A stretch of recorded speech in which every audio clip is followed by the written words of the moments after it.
You would have put on me. That's all right. Is that all right?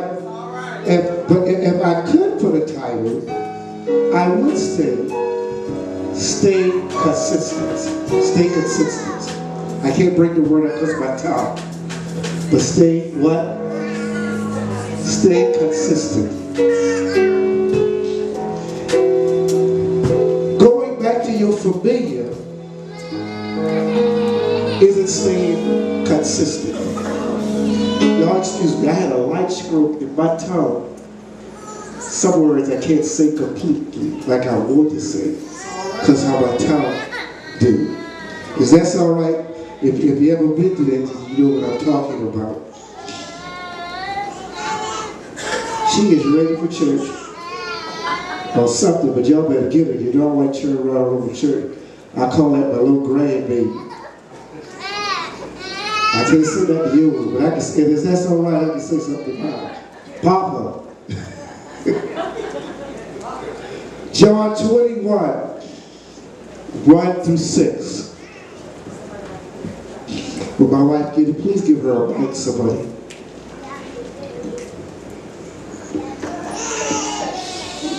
Y'all do what I say.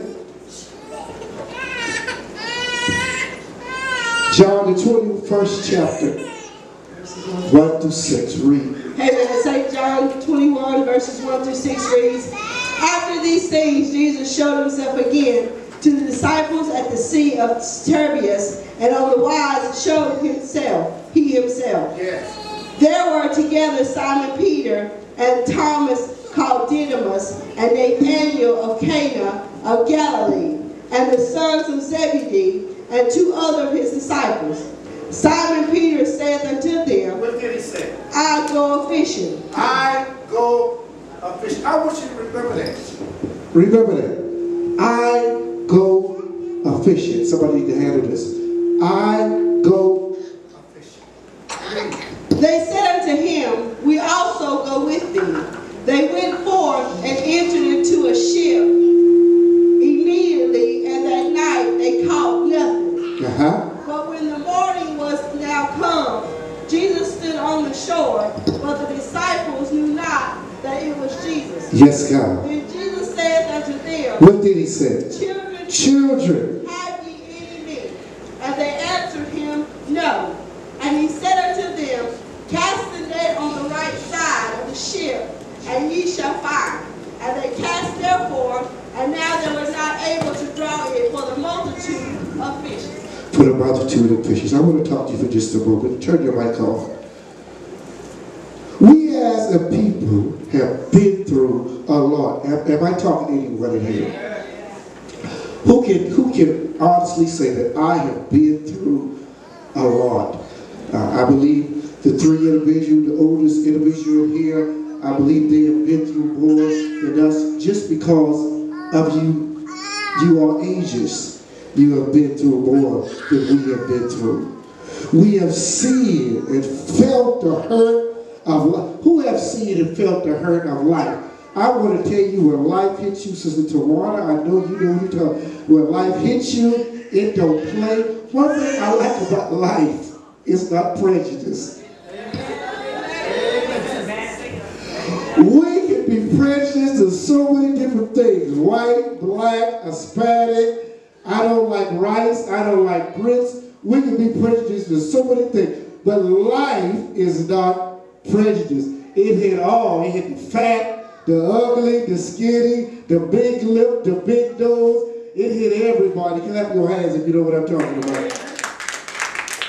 Life is not prejudice. We have seen the hurt of life.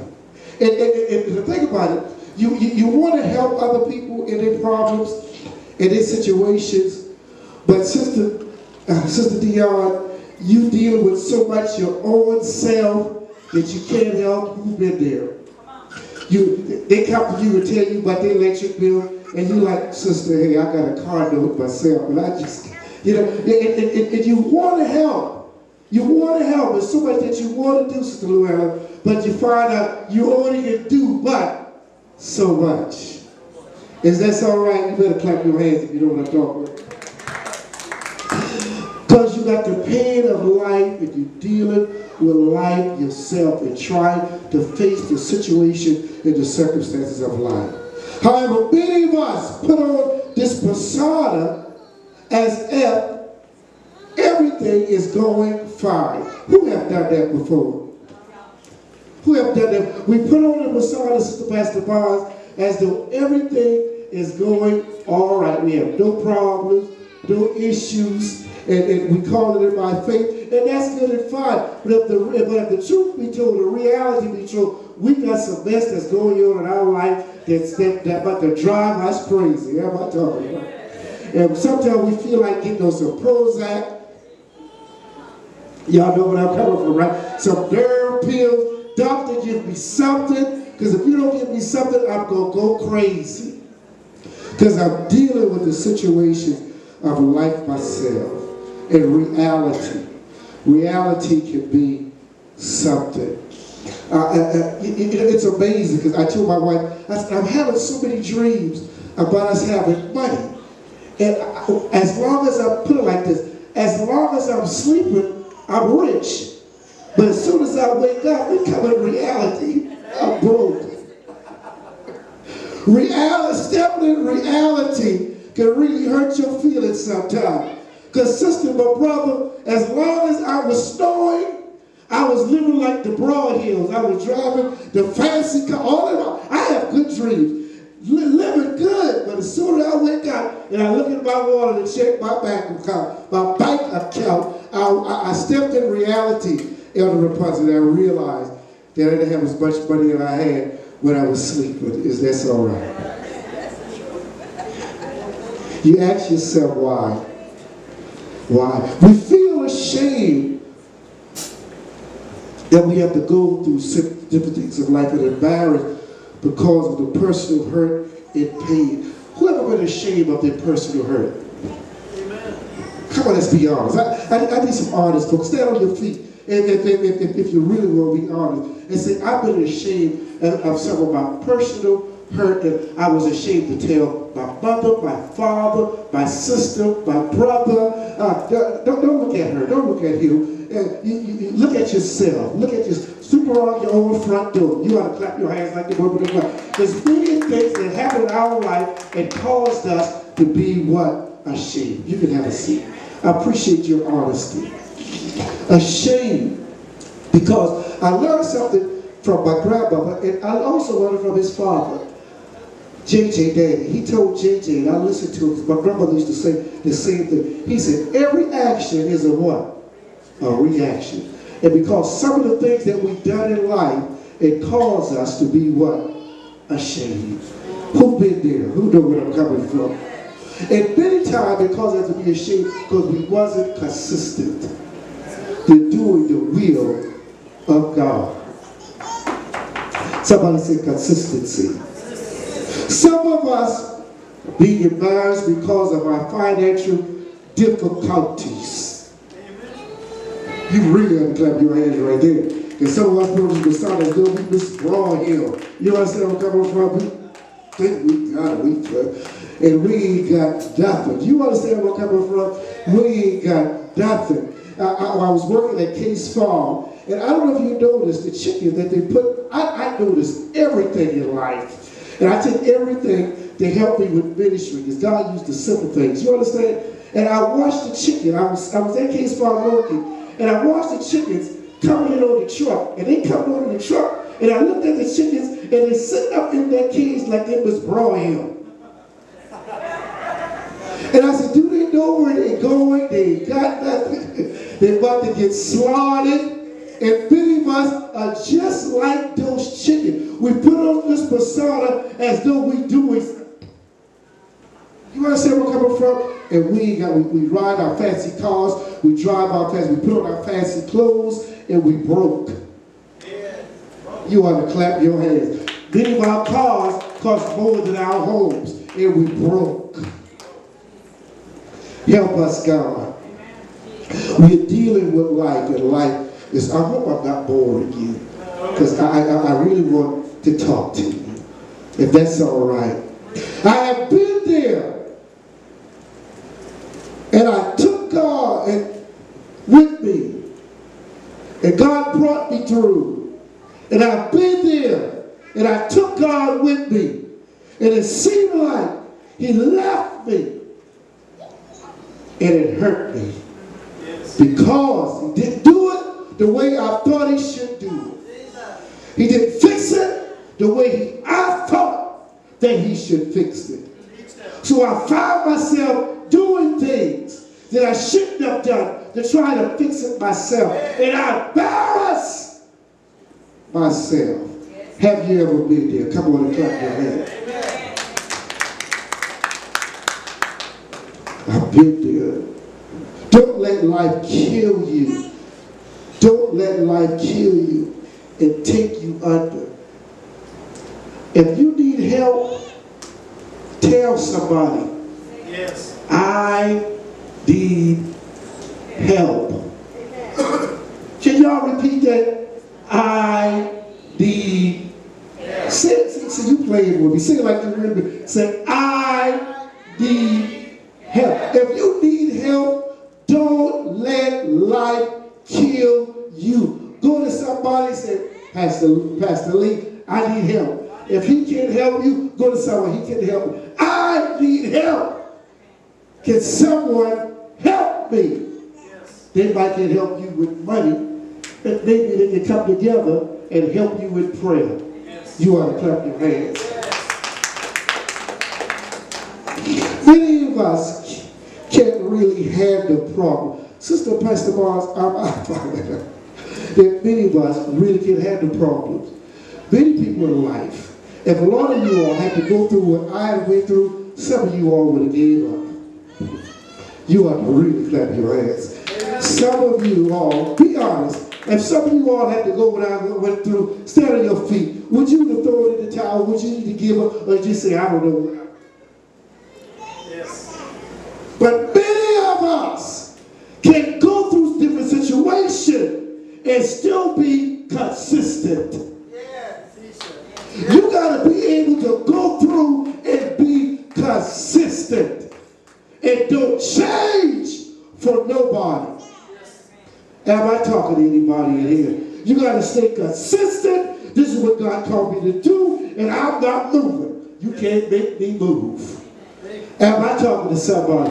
You want to fight? We'll fight. You want to argue? We'll argue. But guess what? I'm not moving.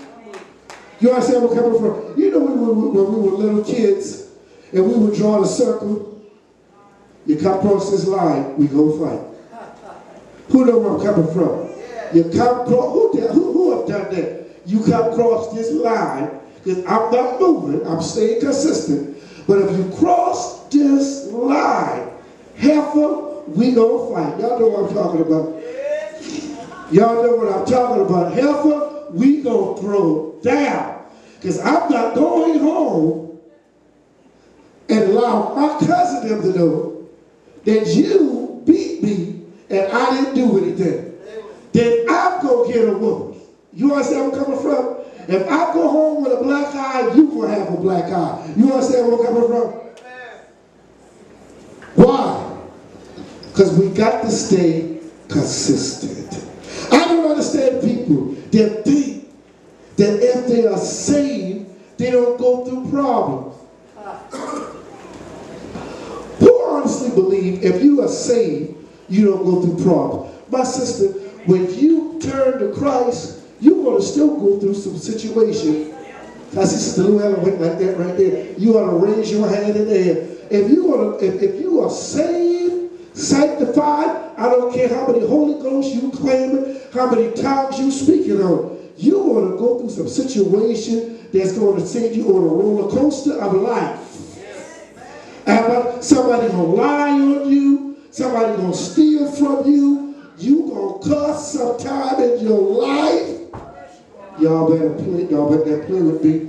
Peter had Jesus. Peter knew the Lord and he still cussed. Some of us in here, you hit that little toe. You find how much Jesus you got. Say, Lord, help us, God. Y'all trying to play with me, but some of y'all waiting, y'all get that call right now to cuss somebody out. Somebody say, help me, God. I've been there. I know where I'm coming from. We were riding in the car. This was years ago. And I had cussed in a long time. Y'all know all my business because I really don't care. It doesn't embarrass. I done too much to it to be embarrassed. I done been through too much to be embarrassed. We were riding in the car and I can't remember who said something. And I said the bad word in front of my wife. My wife said, it really made you mad. I said, yes, it did. I cussed. Didn't I cuss Sister Steele? That's what years ago. I cussed. And we're claiming the Holy Ghost. Because the enemy got me to the place that got me so upset that I forgot just that moment. Somebody said, help us. That's why I don't judge people. Because you got to look. The brother asked me this morning, he said, what do you feel about homosexual people preaching behind the pulpit? I said, what do you feel about adultery people speaking behind the pulpit? What do you feel about people that tell lies speaking behind the pulpit? What do you feel about people that got 2 or 3 wives preaching behind the pulpit? And all of the matters of the heart. Because you don't know what's in a person's heart. And you don't know what they're going through when they're going through it. Now, if a person is trying to do better, I can understand that. But if a person just willfully doing what they're doing, then that becomes a problem. You ought to clap your hands and give God some praise. In all the matter, your heart got to stay consistent with God. Many of us can't deal with calamities. We can't deal with hurt. We can't deal with situations of life. So I don't understand people. Mary and Magdalene, Jesus was at their house. He went to their house, and my sister and brother, guess what? They still have to deal with problems. Lazarus still what? Died. Whoever has some loved one in their house died. Come on, raise your hand. Have anybody that lived in your house, maybe not this house, but your house you grew up in, died? They're not there no more. You look around and mother is gone, daddy is gone, uncle is gone, aunts are gone, and eventually your kids will look around and you gone. It's just a circle of life. It's just how things happen. Who all have seen that? Raise your hand. Who all have seen that? And they died. And you prayed when they were sick. Who have prayed when mother was sick? And she still died. Who know where I'm coming from? Who have prayed that God healed daddy, and daddy still died? We prayed, and they still died. We called on Jesus. We spoke the tongue. We shouted to the water. We went all over the place, and we glorified God, and they still died. But what did you do after they died? What did you say? You got to keep on serving God. You got to stay consistent. Who know where I'm coming from? You ought to clap your hands right there. You know, you always know the one that really didn't do much at the funeral. That's the one that make a lot of noise, my grandma was saying. That's not all the time, because some people deal with emotions, some people deal with emotions differently. But you know how we black folks at some funerals,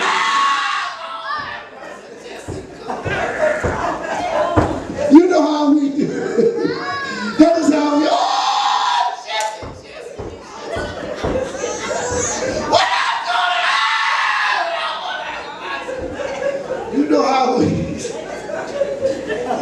we holler and we scream and we cut up. See, y'all laughing, but y'all know I'm telling the truth. Who know I'm telling the truth? Who know I'm telling the truth? You let someone die that you really love.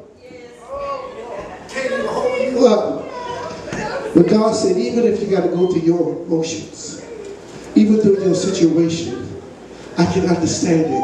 Because many people deal with emotions differently. Yes, sir. But stay what? Consistent. Yes. Come on, tell your neighbor, say stay consistent. Mary was a worshiper. She stayed consistent. Stayed what? Consistent. I'm going to this fast. In the Bible, the disciples had stopped everything to be with Jesus. Yes, they followed Christ. They were hoping and praying that Jesus was going to make a kingdom on earth. Somebody said a kingdom. Or they followed him. And they sacrificed everything. Who writing it down? Who's taking notes? They took everything. They took everything to follow Christ. Yes. They sacrificed everything to follow Christ.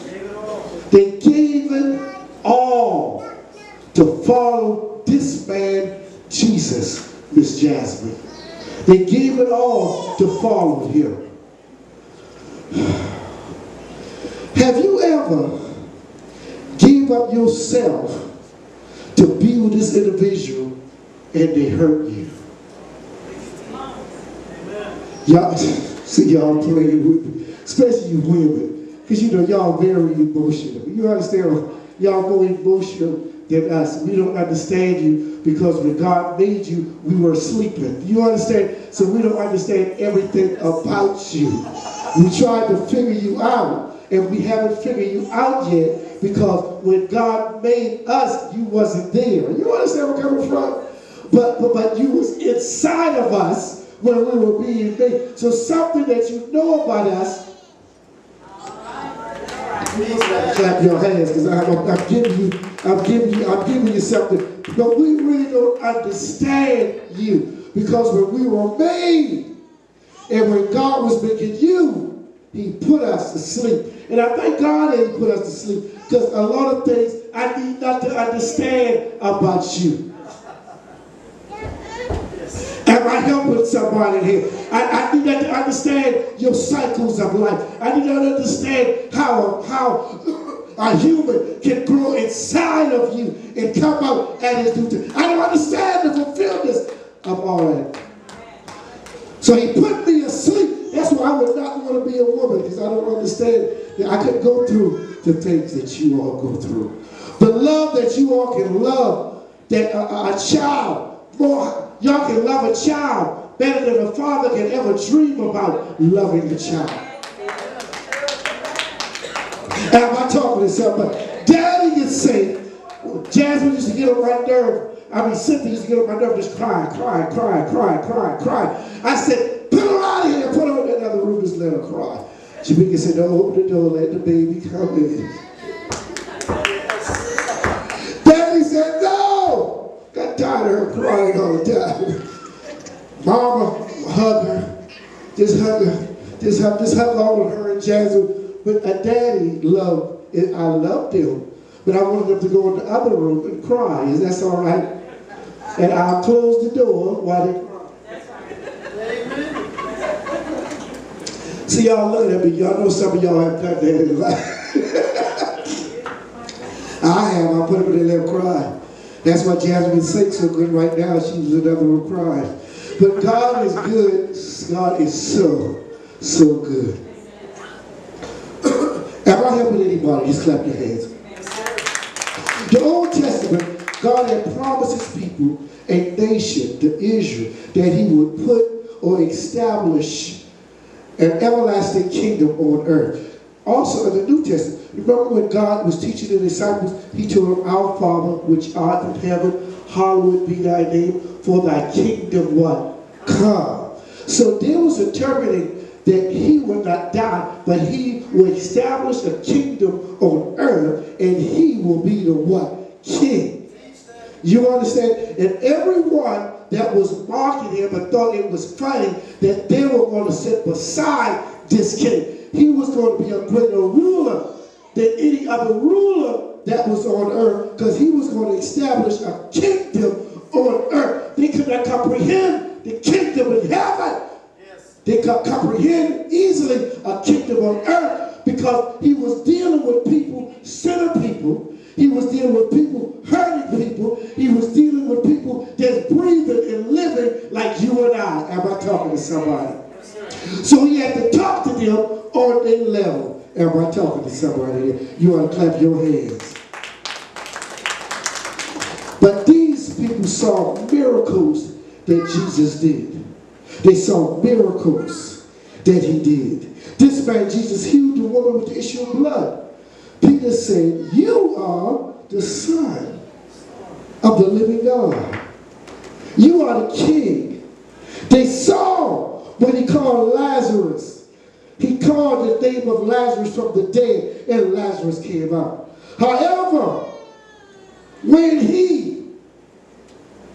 the King, the Son of the living God, this man Jesus got to the cross and died, soon to be King died, the Messiah died, their kingdom, they felt like, died.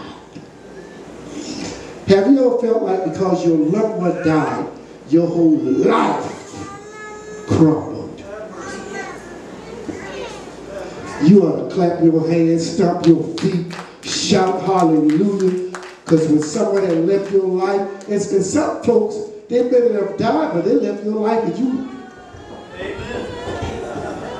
Am I talking to somebody? Some of you all been in some relationships, and when they walked out of your life, you thank God that they were what? Gone, and pray that they didn't come back.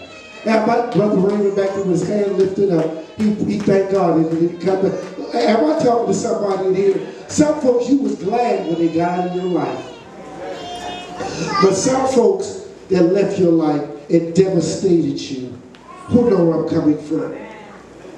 They felt like their destiny now was gone because this individual now has left their life.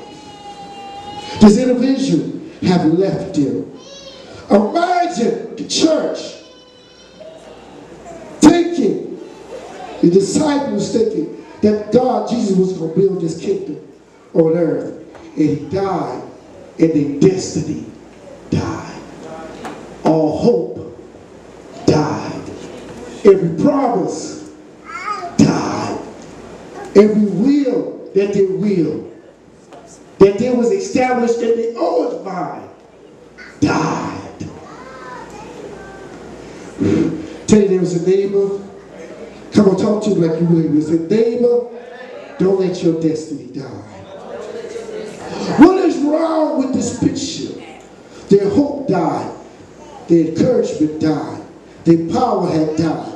How do you handle when your whole life has died and the thing that you look for, the person you depended on died, and you still breathing to feel the pain after they dead?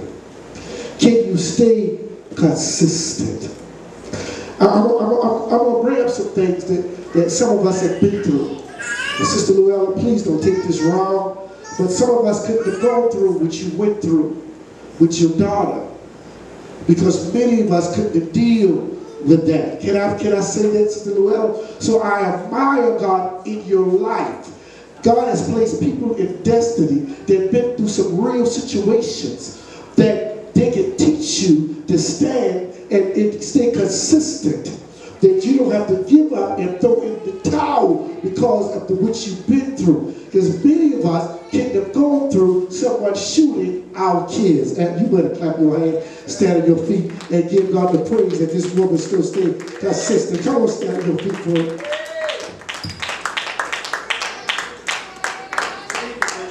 Many of us couldn't stay consistent like you stayed consistent. You are an example to the Caldwell community. You ought to keep clapping your hands. You are an example to the Caldwell community. And I believe that God used you because you was anointed enough, even when you didn't realize it at that time. But you was anointed enough to stand anyhow. You ought to tell God thank you. You ought to tell God thank you. Come on, tell God thank you, Jesus. Jasmine, I'm going to need your help. You ought to tell God thank you. Because he's been so good. Thank you. Because he brought me through. Thank you, Jesus. Because if you had not been for God that was on her side, am I talking to somebody in here? If it had not been for God that was on her side, what would she have done? Because many of us would say at that moment, if that was me, I would tell you what I would have done. If that was me, I would have did this. And who said it? Who said it? Who said it? If that was me, I couldn't deal with it. I couldn't deal with it. Somebody wonder how you can raise kids and your kids so trifling. How can you raise your children and you still made it through situations of life? I want you to know, sisters and brothers, that God bless you to have those trifling children. Why? Because you was anointed enough to deal with them. How about you ought to clap your hands in this place? You are anointed enough to deal with those nappy-headed children, even when they was getting on your nerve. Am I talking to somebody in this place? And you still came through the pain, and you still came through the hurt. Sister Luella, I admire God in your life. A lot of people in this building, I want you to stand on your feet if you could have gone through what I went through. If you could have gone through what Sister Luella went through. Am I talking to somebody in here? Some of you all been through some worse things I don't even know. But I know what she's been through. You know what I've been through. Could you understand that? You got to stay consistent. Somebody say consistent. Somebody please give me something to drink. Robert Boyd said, he was a poem writer, and he said, but a man's reach should exceed his grasp. Or what a heaven is for. When I first read this poem, I didn't understand it. A man's reach. That did something to me. Many of us feel like we should have seen it coming. We realize that our destiny, we want our destiny, and we want our purpose, and we want. Many times we don't want the assignment. Amen. See, y'all playing with me. We want our destiny. And we wake up in the morning, this is what I'm going to do, this is my purpose. See, y'all look at me. But you need to know how to dance in your own song, in your purpose. Yes. Even when your song is off beat and you sing it off. Am I talking to somebody? Even when it's off beat, you got to know how to dance to it. You got to know how to dance to it. You got to get up in the morning and sing your songs in the yard, and it may be off beat, but I don't care what it is. You got to know how to what dance to it. It can be saying what love got to do with it, but you got to. It got a whole lot to do with it. Am I talking to somebody? I don't care what this song is. You got to know how to dance to it, to keep your encouragement, to keep you staying consistent. Am I talking to somebody in this building that been through some hell? Who got a song inside of you that all they can do is sing this song? Nobody can dance to that song but you. Nobody can sing that song but you. You know where I'm coming from. Say, what love got? You're the only one can dance to it. You're the only one. They don't understand it. They don't understand it. But you understand the hurt. You understand the pain. See, I picked that song because that song, when I read the history of that song from the woman that wrote the song, she wrote that song when she was going through a very painful thing in her life. When her husband who had a companion that did the wrong, and all you could say is like with Tina Turner. And she was dancing off her own self. Who know where I'm coming from? She was dancing off her own self, but going through pain, going through hell. You got to find you a song in your purpose. And dance, baby, dance. Dance, baby, dance. But the purpose look good. The destiny sounds good. And we don't always see our destiny. Am I talking to anybody here? But we know our destiny is beautiful. Who believe that their destiny is beautiful? I don't believe we got any women in here that's pregnant. If you're pregnant, stand on your feet. And one of the mothers would have stand up out of pass now, I'm telling you. I had to make you laugh. Oh, Lord help me. If one of the mothers would have stood up out of the Lord was going on up in here. Ooh, is that Jesus you carry, baby? y'all better laugh. Is that Jesus you carry, mother? But let me talk to you. A woman's pregnant, Pastor Barnes. She don't know what she's having. But all she knows, she's having a baby. The baby is her destiny. She don't know if it's going to be pretty or ugly, but she's declaring it's going to be beautiful. Why? Because it's her baby. It's her baby. And she don't care, even if it is ugly, to her, it's beautiful because it's her baby. So they ask, what do you have? And I don't know.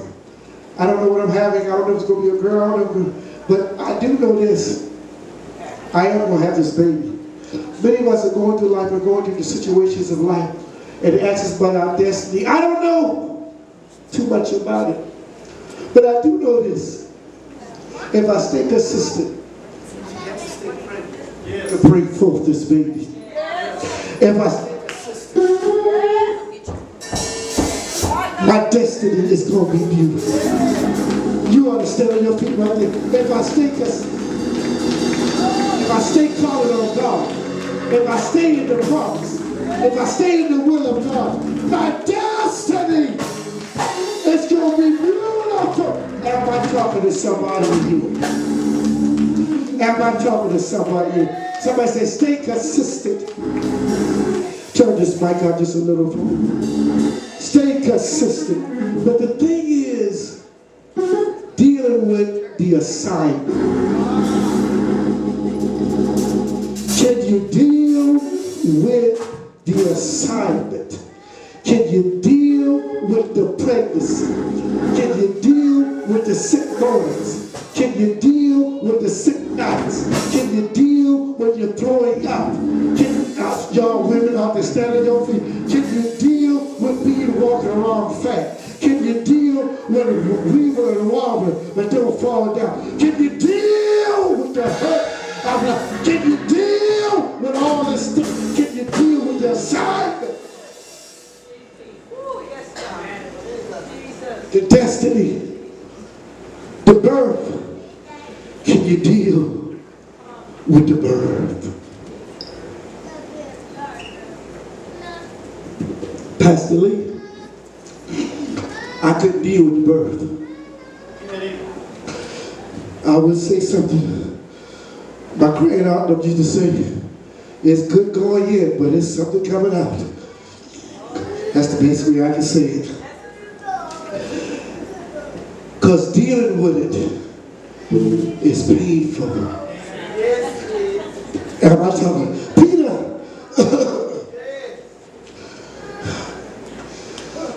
I'm going to read this. Many of us in life, y'all almost made me laugh. How some of y'all look at me. Many of us feel like we should have seen it coming. Maybe the disciples had felt the same. Can you know what I like about Sister Pastor Barnes? She's a seeker And she thinks sometimes I don't pay her no attention, but I do listen. And she'll tell you something. She'll tell me, she said, Pastor Steve, Bishop Steve, watch that one. Watch that. Watch that. And then I end up, she was telling the truth. You understand where I'm coming from? And she said this about this individual. She said, watch him, because he's... And she thought I wasn't paying her no attention, but I really was. But I'm this type of person that I give everybody an opportunity. You ought to clap your hand if you give people opportunity. Not saying that she don't give people opportunity. I'm not saying that. That's just me. I give everybody opportunity. Even when I see bad at you, I give you opportunity. You understand? I give you opportunity because I want you to do likewise to me. You understand? But I still do what she say. I watched them, and when they do me the way, and I said, you know what? I know he was going to do it because my sister pastor already told me he wasn't nothing in you anyway. Wow. I don't say that, but I say that to myself. You understand? People that was praying for me was watching me for you. I've learned now that you got to excuse ignorance. You ought to. I'm sorry if this not no message that the screamer and holler and shout message, but I'm hoping that it's something that is sticking. A slow rain goes down deep in the ground, don't it? Yeah. We that shout and we that jump and we that holler, we go home the same. I want us to go home transformed. Who wants to go home? Who wants to go home? You got to excuse ignorancy. The poet said also that ignorancy is not innocence, but sin.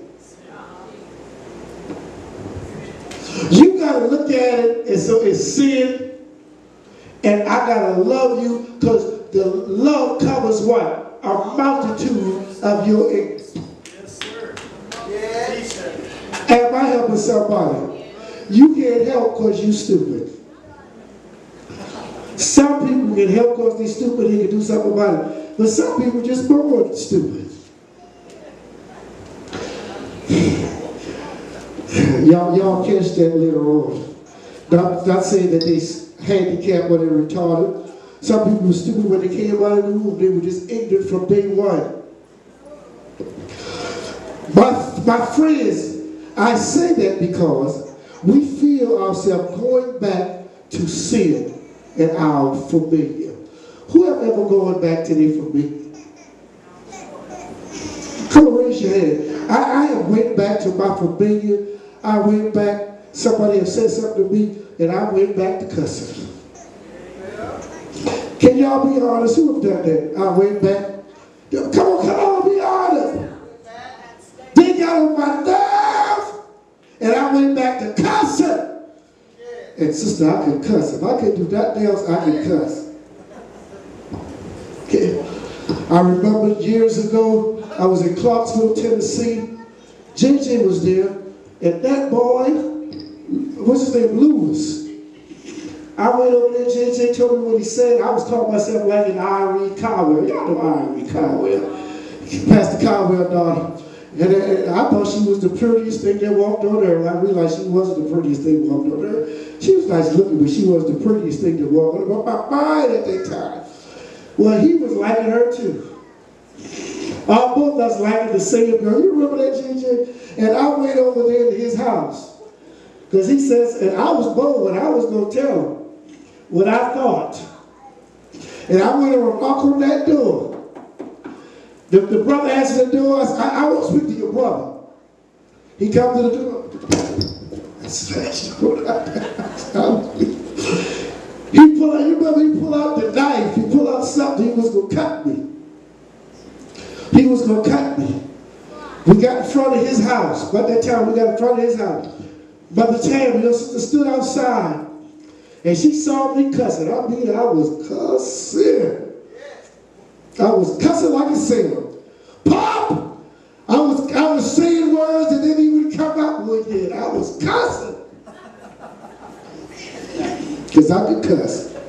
If I could do nothing else, your apostle could cuss. You understand what I'm coming from? And I cussed him, but I got ashamed because I went back to my familiar. And I got ashamed when the people of God saw me cussing. And his mother saw me cussing, and I was supposed to be going on my way to evening service or the Bible study. And she saw me cussing. Mother Tammy Coakley saw me cussing. And she looked at me cussing. And I looked at her. I looked dead in her eyes. And I said, did you see what you made me do? You made me cuss in front of the people of God. I really cussed them all day. But I felt bad. Whoever went back to familiar and got shame for what they did? You ought to clap your hands right now. I'm going to speed this up. I'm going to speed this up. Is it helping anybody? Peter said, I go fishing. Have that ever happened to you? Everything is going wrong, and all you know to do is go back to what you used to do. Have that ever happened to you, Sister Dion? Everything is going wrong. Brother Raymond acting crazy, and all you know is to go back to mama. You ought to go. Am I talking to anybody? Am I talking to anybody? He started acting crazy, and all you need to do is say, I'm going back. She said, I'm going back to mama. Because we begin to run back to our familiar. Am I talking to anybody? We run back to either our familiar be good or our familiar is bad. We begin to run back what we are accustomed to. Am I talking to somebody? So the disciples, they followed Christ. They got to this place in life where he said, I'm going fishing because Jesus had died and they felt like everything in their life had died. And now, instead of staying consistent, what did they do? They went back, he went back fishing. The amazing thing about it is, Peter was a fisher, but those that followed him wasn't really fishermen. But it's a sad thing. I don't know if it's a sad thing to have people to follow you when you yourself ain't right. Am I helping somebody? You don't have a word to give them, and all you got is a testimony. Somebody say, help us, God. All you got is a test. Everybody got a testimony, but I need a word that's going to keep me saved. I need a word that's going to keep me home. Who needs the word of God? Jasmine, I need you. I need the word. Oh, yes, God. Even if I'm going back to my familiar, I need the word even the more. Why? Because in my familiar, there's things going to come out of me that would come out of me when I'm really walking with God. In my familiar, you're going to get comfortable. I ain't going there because I might go with somebody dealing with my familiar. Peter felt like he had to go back fishing. There were so many times that Peter felt like he had to go back to the boat. I don't think you heard me. There were so many times in life we felt like, even when walking with God, we felt like this ain't working. Am I talking to somebody who felt like giving up? Am I talking to felt like this is not working? I'm going to go back smoking. I'm going to go back drinking. I'm going to go back cussing. I'm going to go back fornicating. I'm going to go back with my mini skirt. I'm going to go back drinking beer. You better help me. I'm going to cut her if she say one more. I'm going to cut you. I'm going to cut her if she say one more thing. I'm going to cut her, Dion, if she say one more, because I'm going back to my familiar. And my familiar is a knife that cuts the wind out of her. Who know where I'm coming from? Many times Peter wanted to go back to the boat. Even when he was walking with Christ, he wanted to go back to the boat. When Jesus walked on waters, Peter was what? In the boat. But he realized that he needed to come out of the boat. When he realized that he needed to come out of the boat, what did he do? He stepped out of the boat and started walking on the water. When Jesus first met Peter, Peter was in the boat. Can I borrow your boat? I can preach the word of God for a little while. He got in the boat and he began to preach God's word. It was so many times that Peter wanted to go back to the boat. There's so many times that we want to go back to what we used to do. Y'all playing with me. We want to go back to our familiar. Jesus was walking in the water. Peter realized that I had to get out of the boat. Are you? Thank you, Jesus. Are you that person? Are you radical? Do we have some radical people? I know some of us are older in here, but it takes some young folk. Do we have some radical people in here?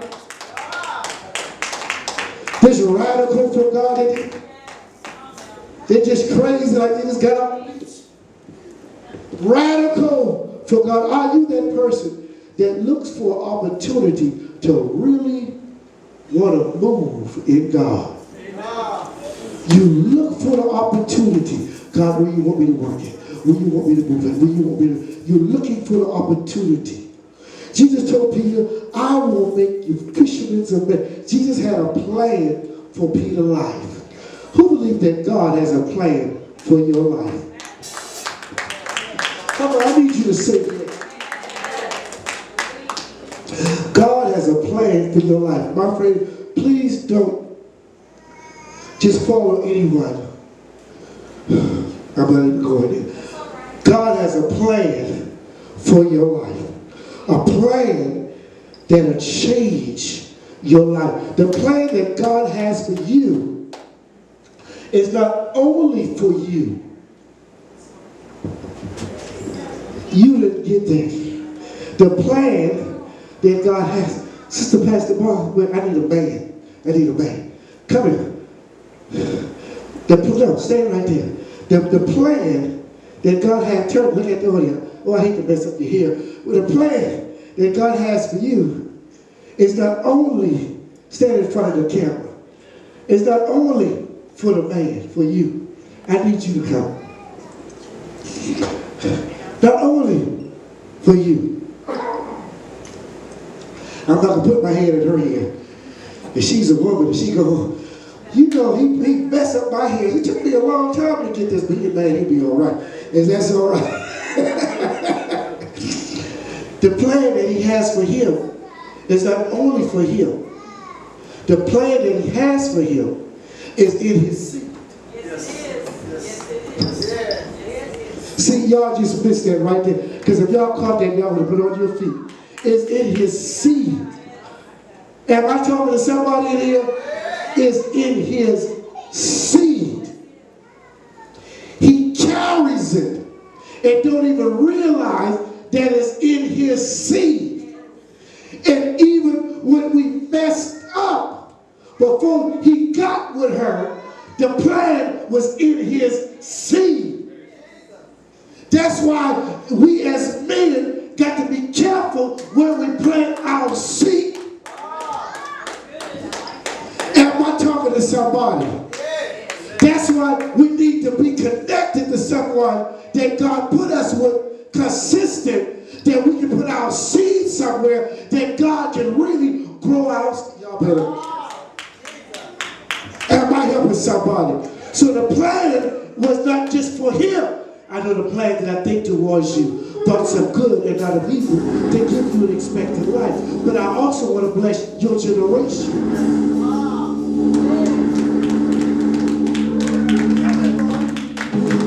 So, when the plan come together, when he do it right to the plan. See, y'all playing with me. Y'all taking it for a joke. But when he do it right with the plan that God gave him, Am I talking to somebody? That plan now become a baby. Somebody say, help us, God. Then it's his job to continue, look at the camera, to continue the plan that God had put in his father's seed, because now that plan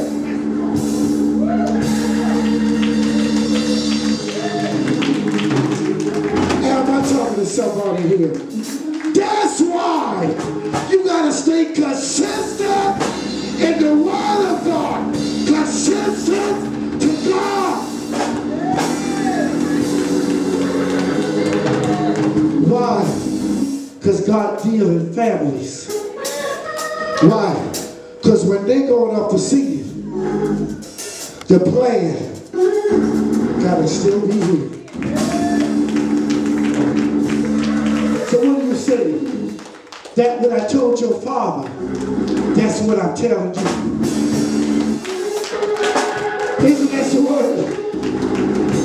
When I promise your father, that's what I'm going to give you. Y'all just missed the whole.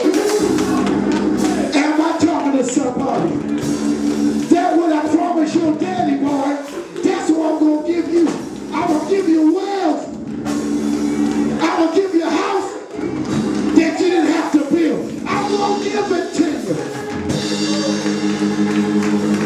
But you got to stay consistent.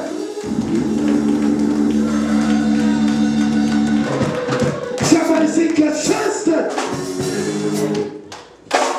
You got to stay consistent. I'm getting ready to sit down. I think this is a 2-part sermon, but I'm going to make it one part. Jesus said,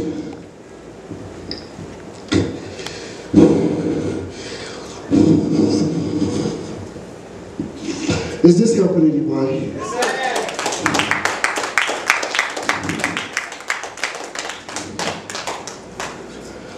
I'm going to say, they followed Peter back to fishing. And Peter didn't have a real word to give them. Peter went out there to fish and didn't catch anything. Have you ever went back to your reality, your familiar, and life still ain't going the way you thought it should go? See, y'all playing with me. They playing with me, Sister Pastor Bob. Have you ever went back to your familiar and your familiar is not even working? And now you got to play the play because you got people now following you and they follow you to your familiar. Not to their familiar. See, y'all missed it right there. They didn't go back to their own familiar. They went to Peter's familiar. What they didn't really understand. So now you got people following you into your bad situation. Oh my God. You got people following you in your bad situation. Maybe they didn't smoke reefer, but when they got with you, am I talking? See, some of y'all playing. Y'all know y'all just smoked that reefer. I know I smoked all the reefer they had. You understand what coming from? Puff, puff, pass. That's right. Hey, they followed him to his familiar. Didn't understand his familiar. And his familiar was not even working.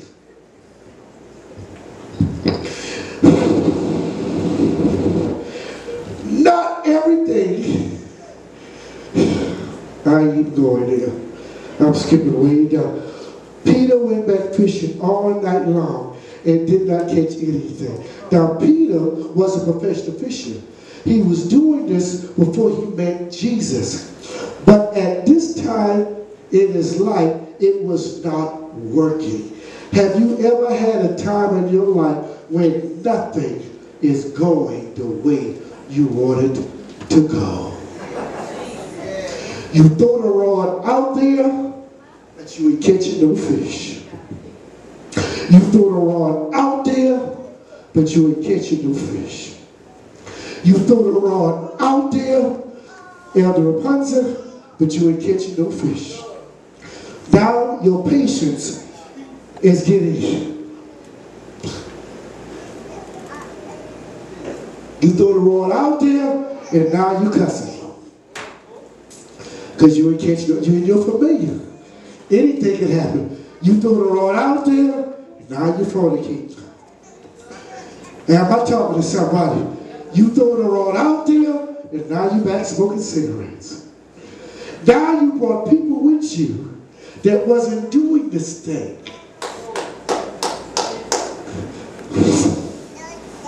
Now they're doing the same thing that you were doing. But you should have been consistent after Christ had died, Peter. Because at least you had enough faith to walk on the impossible. Yes. Oh my God, have mercy. We try to find ways to deal with the reality. Whoever try to find ways to deal with, we try to find ways to deal with our reality because our familiar is not working. And our familiar now becomes our reality. So now we try to find ways to deal with it's not working. So what did he do to deal with this thing that was not working? He took off.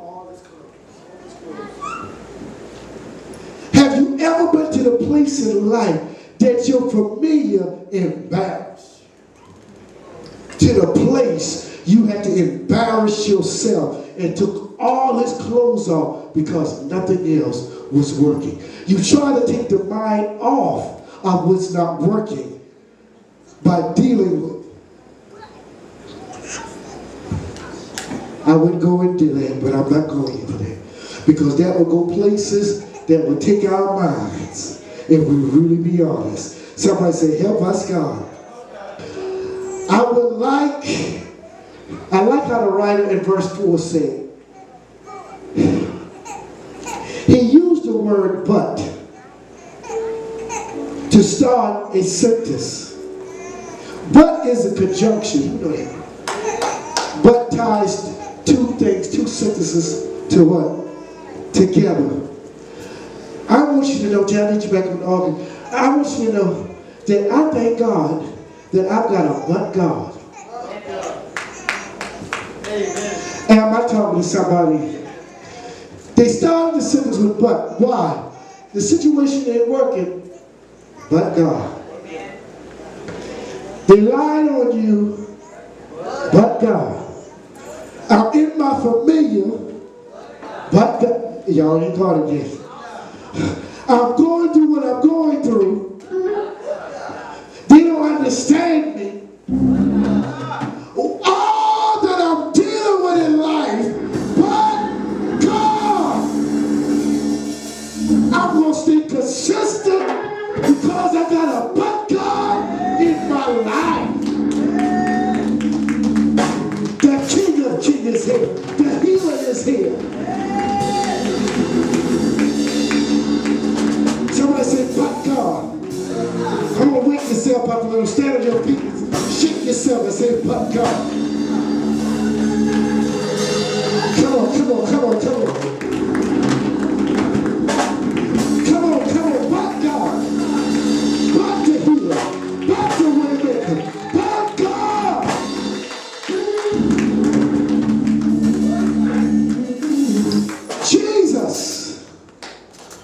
Jesus was standing on the shore. But look here.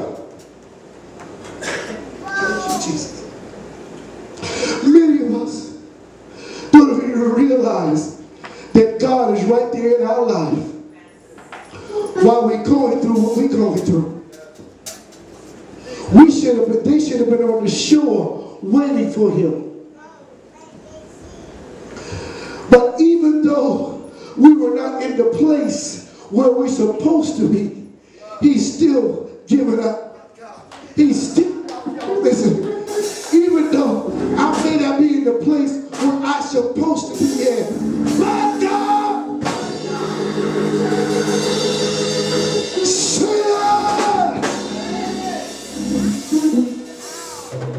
Bible said the morning came and he was on the shore. He was on the shore. Now, John said, Peter, that's Jesus. My sisters, my brothers, how did John know that it was Peter? Somebody say, help us, God. My wife, please come here. How did John know that it was Peter? I would ask, can I do this to the other women? But this is my wife, I can do it to her. Is that all right? Is that all right? Somebody said, that's all right. The Bible declares that John laid his hand on Jesus' what? On his bosom. Yes, sir. That's how he worshiped God. He worshiped Jesus by laying his hand on his bosom. I want you to know, you will recognize Jesus if you worship him. And when he comes in your presence, you will know that's him. Why? Because you have been on the bosom of God. Say it! Say Lord! If you can get that close to him and get to his bosom, you will know when he comes. You will know when you see him. You will know when he calls. You will know when he opens rock. You will know Jesus. Because you got to his bosom. You know the Lord. You know Jesus for yourself. Because you got to his bosom. Say it!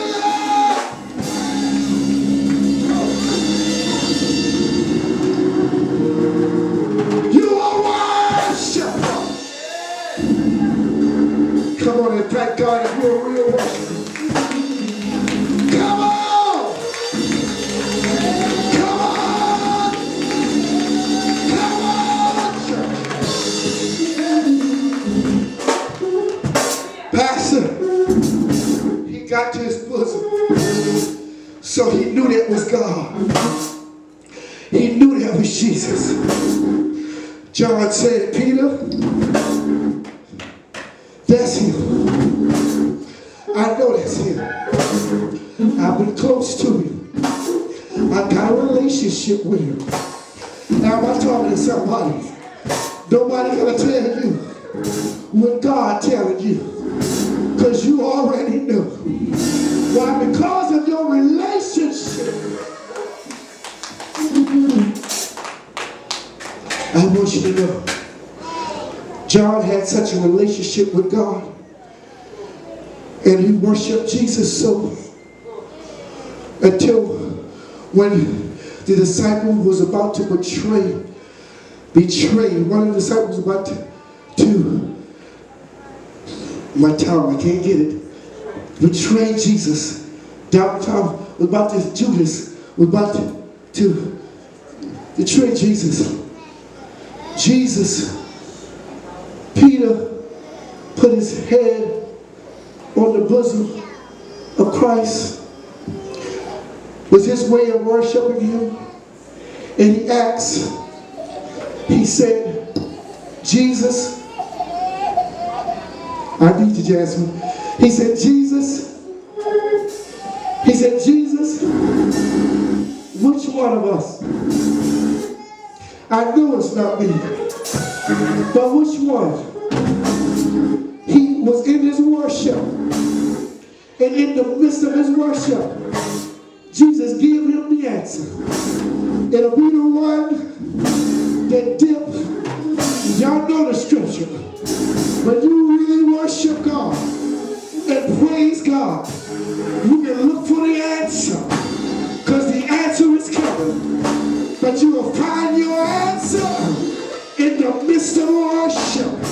If you really need an answer, then you really need your worship. Come on, worship us. Say, Lord, if you really need the answer, worship. Am I helping anybody? Am I helping you? Am I helping anybody? Can I go just a little deeper? We give me a little time. I'm skipping a whole lot. Can I go just a little deeper? Jesus was standing on the shore. And he told him, he said, what? Cast the net. What he said? On the other side. On the other side. On the other side of the boat. You need to realize and come to the realization that it ain't working.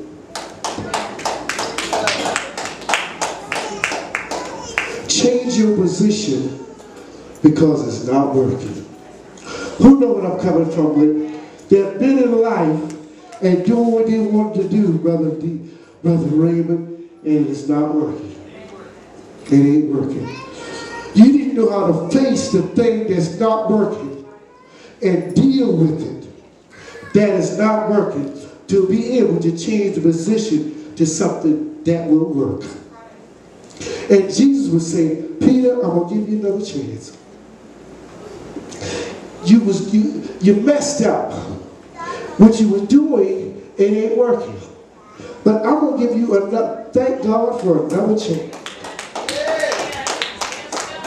You are, if I ever say anything here, you ought to stand on your feet and praise God, because you know you have messed up in life. You know you have done things in life, and it ain't working. Thank God. Somebody give me something to drink. Thank God. Thank God. Thank God for another chance. You ought to stand on your feet right there and bless God.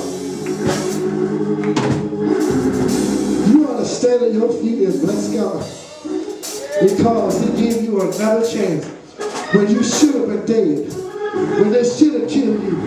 You should have been in the grave. Somebody say, help us, God. My God, when the sickness should have killed you, cancer should have killed you, that lie should have knocked you out, your bullet should have killed you. But God,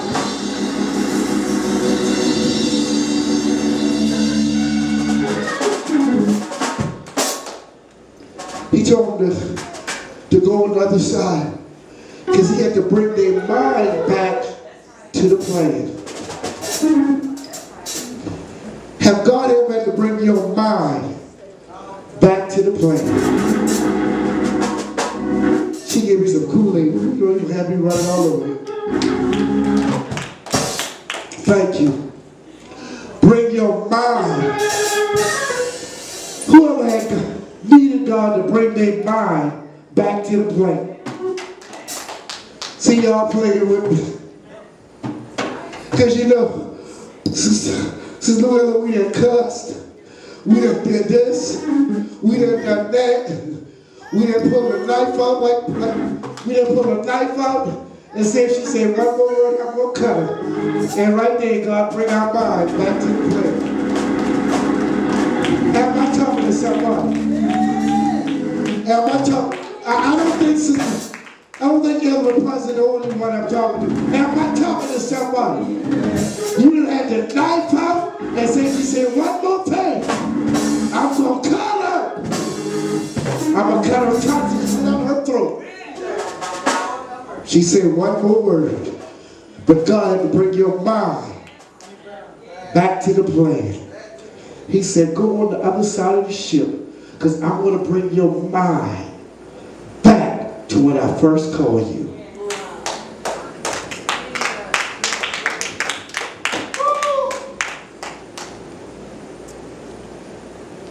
Am I helping anybody here?